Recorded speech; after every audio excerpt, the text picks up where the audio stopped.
Mayabazar cinema మొదలైన కొద్ది నిమిషాల్లోనే ఎన్టీఆర్ కృష్ణుడిగా ద్వారకలో కనిపిస్తారు. ఈ సీన్‌లో కృష్ణుడు బలరాముడితో చమత్కారమైన సంభాషణని మొదలుపెట్టి, శశిరేఖ, అభిమన్యు ప్రేమ కథను ఒక్కటి చేసే ఒక తెలివైన పథకాన్ని వివరిస్తాడు. ఎన్టీఆర్ నవ్వు, కనుసైగల్లోని తెలివి, సంభాషణల డెలివరీ ఈ సీన్‌ని మరుపురానిదిగా చేశాయి. ఇక షూటింగ్ విషయానికొస్తే ఈ సీన్ చెన్నైలోని విజయవాహిని స్టూడియోలో చిత్రీకరించారు.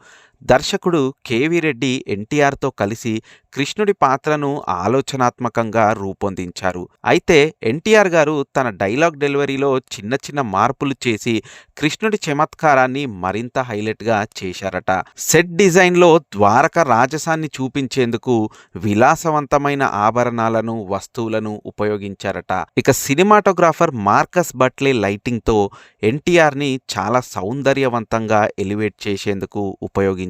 ఘంటసాల గారి సంగీతం ఈ సీన్కు మరింత ఆకర్షణగా నిలిచింది. అప్పటి టెక్నాలజీ పరిమితుల్లో కూడా ఈ సీన్ని సింగిల్ టేక్లో కంప్లీట్ చేసేందుకు ఎన్టీఆర్ తన నటన నైపుణ్యాన్ని చూపించారని చెబుతూ ఉంటారు.